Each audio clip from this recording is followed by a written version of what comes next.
విషయానికి వస్తే మెదక్ జిల్లాలోని చేగుంట మండలం కర్నాల్పల్లి విలేజ్కి సంబంధించిన సమస్య. ఈ రోడ్డు చూస్తే మనం చేగుంట టు గజ్వేల్ వెళ్ళే రోడ్డు పక్కనే స్కూల్ గిట్లా ఉంది. స్కూల్ గిట్లా ఒకసారి అక్కడ చూపించే ప్రయత్నం చేయండి. స్కూల్ కూడా ఉంది. దీనికి సంబంధించి విలేజ్కి సంబంధించిన వాళ్ళు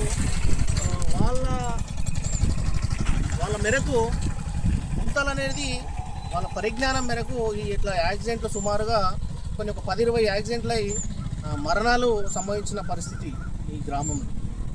ఈ రహదారి మార్గంలో 2 గ్రామాలు మాత్రమే, ఒకటి మక్కరాజుపేట, ఒకటి కర్నాల్పల్లి విలేజ్కి సంబంధించి మాత్రమే వస్తుంది.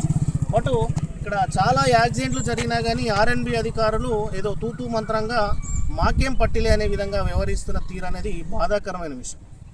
మనం చూస్తే ఈ గుంత చూస్తే ఒకసారి దగ్గరికి వస్తే తెలుస్తుంది.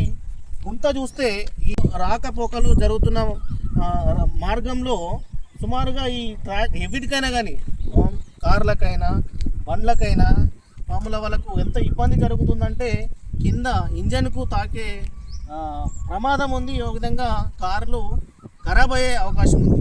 సో దీనికి సంబంధించి ఆర్ఎంబి అధికారులు ఫస్ట్ వీళ్ళు ఏంటంటే గ్రామస్తులు మరణాలు జరుగుతున్నాయి అని చెప్పేసి ఉద్దేశంతో ఇక్కడ వీళ్ళు మొత్తం ఎట్లా అంటే ఒక స్పీడ్ బ్రేకరు వాళ్ళు తెలియకుండా మొత్తం పెద్దగా చేస్తారు. అంటే లారీలు బాగా ఓవర్టేక్ అవుతున్నాయి, నాకు మరణాలు సంభవిస్తున్నామని చెప్పేసి దాంతోపాటు ఏం చేశారంటే తీసేసిన తర్వాత ఇంత పెద్ద గుంటు ఉన్నది.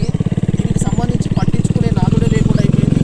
చూడొచ్చు ఒక వారి బొంద లెక్కనే మొత్తం కనిపిస్తున్నది. ఆర్ఎంబి అధికారులు దీన్ని చొరవ తీసుకొని ఖచ్చితంగా ఏ విధంగా ఈ గ్రామంలో ఎన్ని ఇట్లాంటివి ఉన్నాయో అన్నీ అంటే రోడ్డుకు సమానంగా చేసేసి ఇలాంటి కారణాలకు ప్రమాదాలకు ఇంకా ప్రమాదం అయ్యే అవకాశం ఉంది. ఈ విధంగా చూస్తే ఇంకా అంతకుముందుకు ఎట్లా ఉందో ఇంకా ఘోరంగా అయ్యే పరిస్థితి కనబడుతుంది.